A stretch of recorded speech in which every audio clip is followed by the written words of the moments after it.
Hi Kinders, we're back again with another Read Aloud. This is our 8th story together. You've done a lot of thinking about story elements. Today I'm going to ask you to try and put all that learning together. We've been talking about fiction books. Do you remember what makes a book fiction? That's right.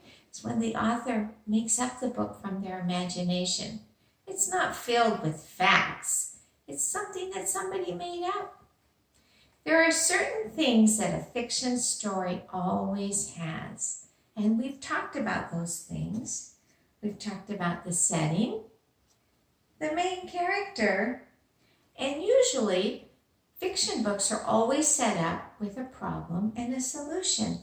The author introduces a problem at the beginning of the story, and all throughout the book, the characters are trying to solve the problem.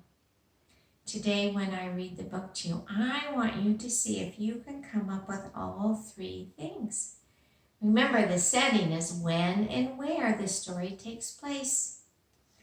The main character is who the story is mostly about. There might be other characters, but who's the most important character? And problem and solution. What's the problem in the story, and how do the characters solve it? Put on your thinking cap, and here we go. Silly Tilly, written by Eileen Spinelli, illustrated by David Slonim. Silly Tilly.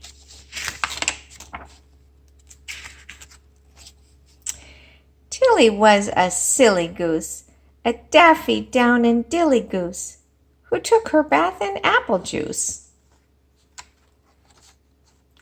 She wore a pancake as a hat. She tried to kiss the farmer's cat. She kissed a fish. Imagine that.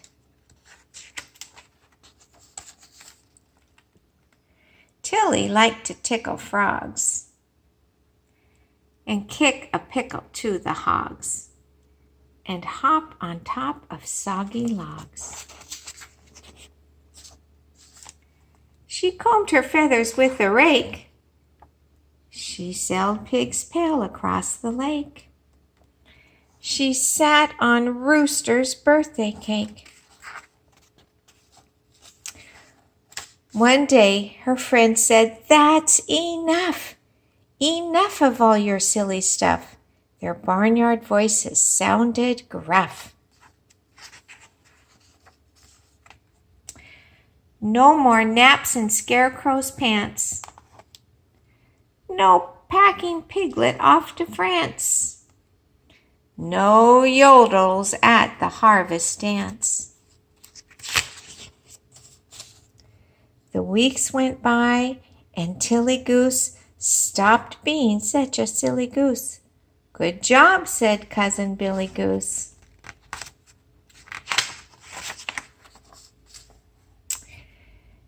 It happened, though, that Hedda Hen remarked, "I haven't laughed since when?" "Since Tilly chased the garbage man."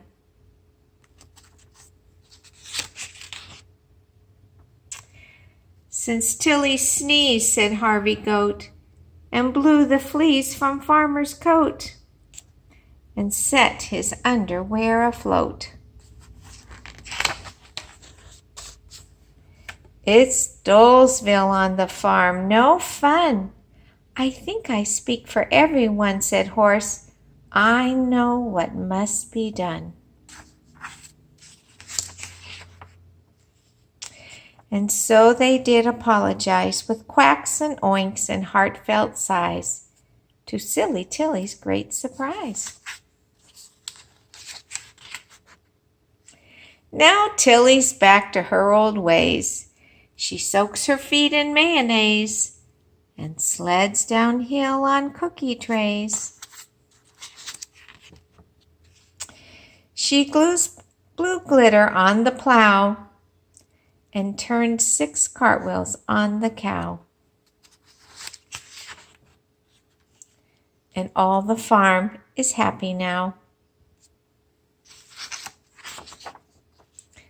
The end. I love Silly Tilly. It's such a funny book. I hope you liked it too. So let me pull out our chart. Well, let's talk about number 1, the setting. Did you figure it out? Where does the story take place? At a school, on a farm, or at the mall? You got it. It's on a farm. The story had a lot of characters, but who was the main character? What was the story mostly about? Was it Duck? Was it Rooster, who had a birthday? Or was it Silly Tilly the goose? You're right, it's Silly Tilly the goose. All the funny things Silly liked to do, right? Number 3, problem solution. This is when we really have to put on our thinking cap. This is a little harder. What was the problem in this story?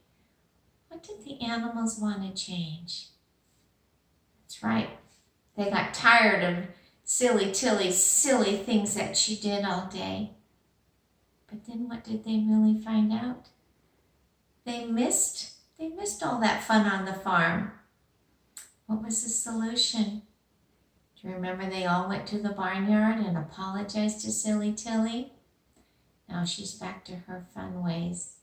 I bet it would be a lot of fun to have a friend like Silly Tilly. I hope you're having a fun time today. It's O Day. It's outside day. Draw us a picture and tell us what you're doing outside today. Bye.